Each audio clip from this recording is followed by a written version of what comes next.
Okay, so continuing on in this lesson, we're going to lay out the user interface for the game.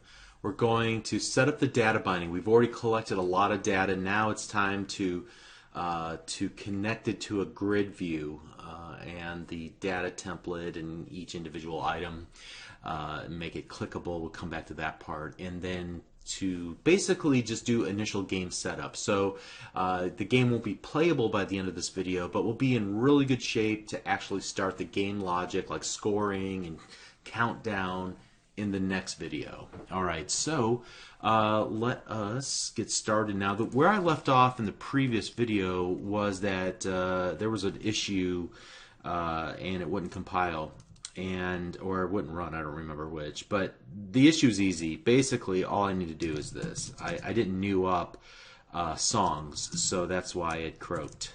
But if I add that and create a new instance of observable collection, now we should be able to run the application. And while we won't see much behind the scenes, it should be going out and grabbing all of the files, and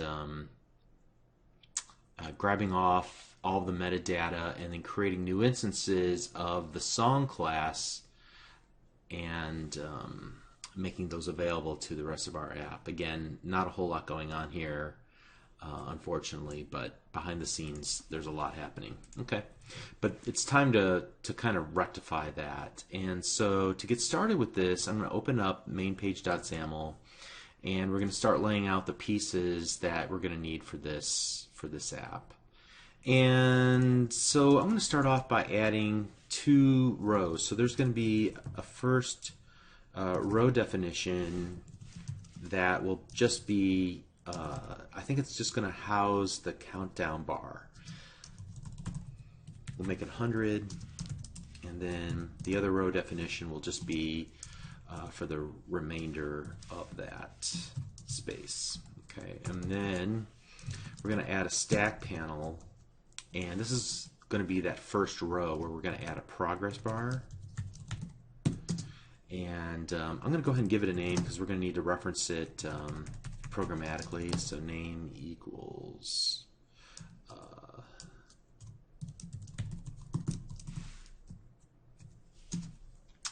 and I'm going to set the maximum value to 100 and the minimum value to 0. And I'm going to set the current value to 100, so it'll be, we're going to use it as a countdown. So it'll always start at 100 and then tick backwards. Also, I'm going to go ahead and set the height of this to 20 and the foreground equal to blue. And again, I could really use some help from a graphic designer to make this look good. I'm also going to add in that top area the instruction text block. So let me go ahead and give it that name, instruction text block. And this is going to tell the user what to do next. Hey, get ready because the next round is starting in 10, 9, 8 sort of thing. Okay, and I'm going to set the foreground equal to blue again there, and then the horizontal alignment I'll set to the to center. And then I'm also going to go ahead and put the media element in here. It's doesn't have a visual quality, but I'm going to go ahead and stick it there. And I'm going to set the autoplay equal to true. And I'm going to change this to capital M, my progress bar. I go back and forth on what to name the XAML elements because I'm not sure that they're public. I think they're more protected. And so it's really a judgment call on what the naming convention to use there. Okay, so that's going to be for grid.row equals 0. And let's put the second panel, stack panel, and it's going to be grid.row equals 1. And I'm going to set the orientation of this to vertical, which I don't know that I needed to do that, but we'll go ahead and do it anyway. All right, and then the majority of this is going to be a grid view control. And let's go ahead and give the grid view the name of song grid view, and I'm going to set the is item click enabled equals true. I'm going to go ahead and handle an item click event. I'm also going to set the item source, items source equal to what we created in the previous video, the songs collection, and that should be visible to our to this main page.xaml. Did I make that private? Or yeah, I made it private. It still should be visible here though, because they're in the same class, right? All right, so let's add an item template. Whoops, grid view.item template, and inside that item template, we're going to add a data template, and we're just going to add a simple grid with an image control. Call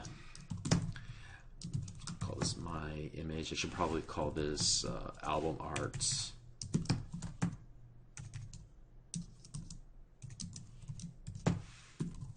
Okay, and then I'm going to make the height 75 and the width 75 because I happen to know that's the exact size of each of the images that are used in the metadata for the MP3s, since I created them myself or had a developer create them for me. All right, and I know that I'm going to bind bind to a property of songs called album cover. Let me double check that just to make sure that is in fact the name. Yeah, album cover is the name of the property I want to bind to. So let me go ahead and do that, like so. All right, and that should pretty much do it for the grid view itself. We'll come back and obviously have a lot to do there. But then I need a few text blocks to display things. So there's going to be one called the result text block. That'll tell you if you got the answer right or wrong. There will be another text block called the title text block. This will show you what the correct song title was, in case you missed it. There will be an artist text block that will display the correct artist, and then there will be a album text block to tell you the album that the song that was playing was performed on. Okay, and then I know I'm going to want another button in case you want to play again, so I'm going to call this play again button, and the content will be play again. I'll make the background of this red, and the horizontal alignment will just be in the center there. And I'm going to set the visibility initially to collapsed, because I don't want to see it until we get into that state where the game is over, and I want to ask, hey, do you want to try it again? And at which point then we'll allow that to happen. So let me also add a clicked event here, and that should take care of that. And get rid of the button click, but I'm going to need somewhere to put all of that code in the button click. So I think what I'll do is actually put that in a page load event. So loaded equals page loaded, and let's go there, and I'm going to put all that code I cut, I'm going to put it there, and then I can get rid of that. Okay. Oh yeah, and then there's one last thing that I want to do here as well. I have two rows. The second row will obviously take up the majority of the space there. What I want to do is we've already got a stack panel inside that row 1, so the second row, and I'm going to add another grid, and I'm going to set its grid.row equal to 1. So it's going to sit in the same in the same row and cell actually as the stack panel that I just created. And all this is going to have is just a progress bar, or actually, sorry, a progress ring. And I'm going to call this startup progress ring. And I'm going to set the horizontal alignment equals center and the vertical alignment equals center. And let's set the width equal to something nice and big, like 200, and the height equals 200, like that. Actually, that might be a little too big. Let's put that back to that, and then let's go foreground. We'll say gray. Good. Let me put all that on separate lines so it's easier to read.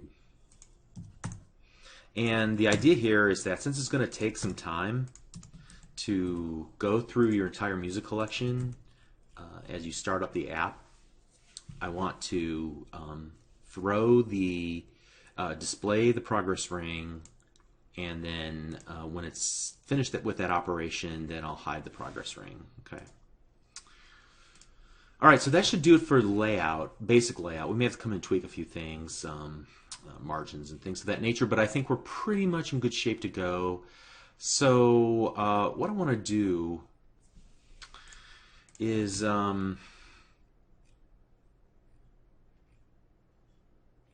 me see here. Oh yeah, let me fix that problem. Async. This will be just task like that. Okay. So when the page loads, we're going to do some of these things here. In fact, now that I think about it a little bit, I might want to take some of the stuff and put it into its own helper method. So let's go private, and I'm guessing I'm going to have to make this async task called setup music list, and I'm going to go ahead and grab off. I think I'm just going to perform just these steps right here. And actually, I think I'm going to have it return all songs. So return all songs like that. So we'll go async, and we'll make this a task that will return all songs. And all songs is an observable collection of storage file. So that will set up the music list. I feel good about that. And we'll do something like this. Are all files, or let's call all songs, right? All songs equals setup music list, and we'll await that. Okay, that should work. And then I'm going to create another private helper method. So private async, and right now it'll be just, it won't return anything except a promise. Prepare new game.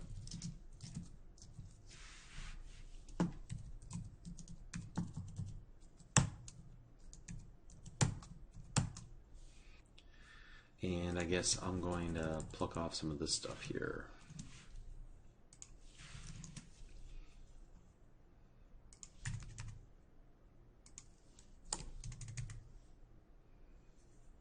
So the first thing I'm going to do is go songs.clear. So this would allow me to say, hey, whatever the previous collection of songs were when we played it, played the game before in the last session, clear those songs out. So this will allow me to reuse this method to prepare a brand new game.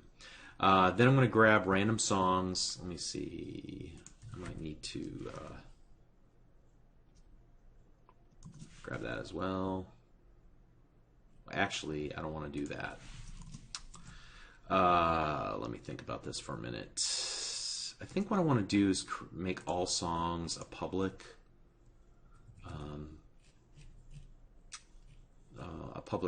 collection like this, or rather public to the class. So observable collection of storage file called all files, like that. Okay, that makes me feel good actually. And so we'll just do this. Let's not call it all files, let's call it all songs.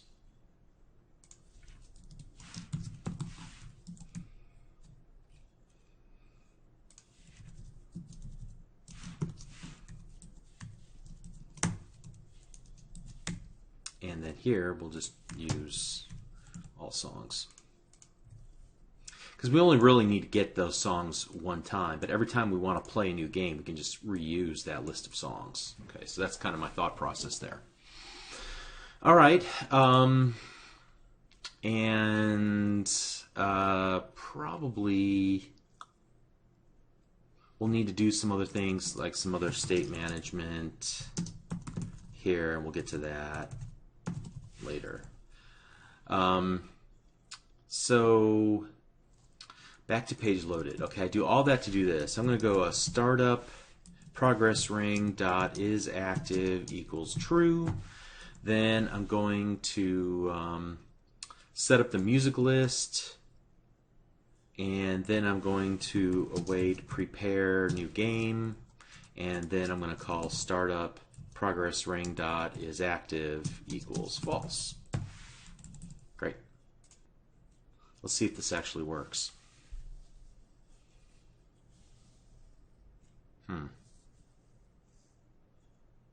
Oh, so I forgot a couple things here.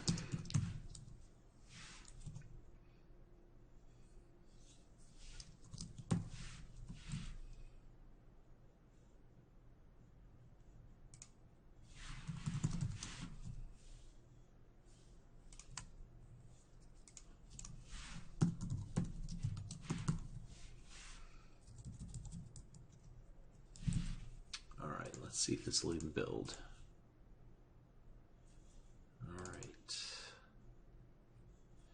It did not like something here. Has the wrong return type. Alright, it does not like that I have put this here. So let's go ahead and rethink that a bit. Let's go private void here. And instead of putting all of this here, let's. I need to make sure that at a minimum this grid is actually ready for action. So on the grid itself, here I'm going to get rid of this background. Loaded equals. All right, and now we'll stick them in there. I think I can do this, and then async task. I should probably be able to do void there, right? All right, let's build it and see what happens.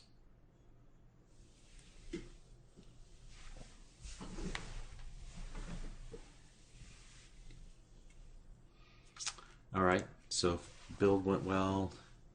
Oh my goodness, it worked. Look at that. How cool is that?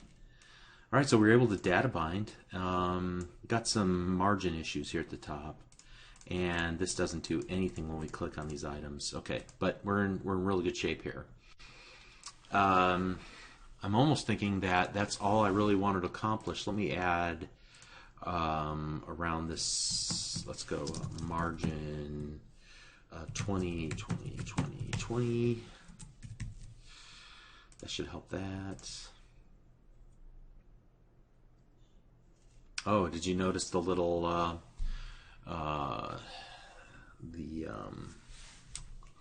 the progress ring popped up too? That's awesome. Okay, one other thing here I want to do with my stack panel here. Yeah, let's go put a margin equals 20, and that should just do for all sides. Nice. Okay, very good. Great. All right, so that's pretty exciting. we made a lot of progress here in a short amount of time. So I'm going to go ahead and stop right here, and we'll pick it back up in the next lesson.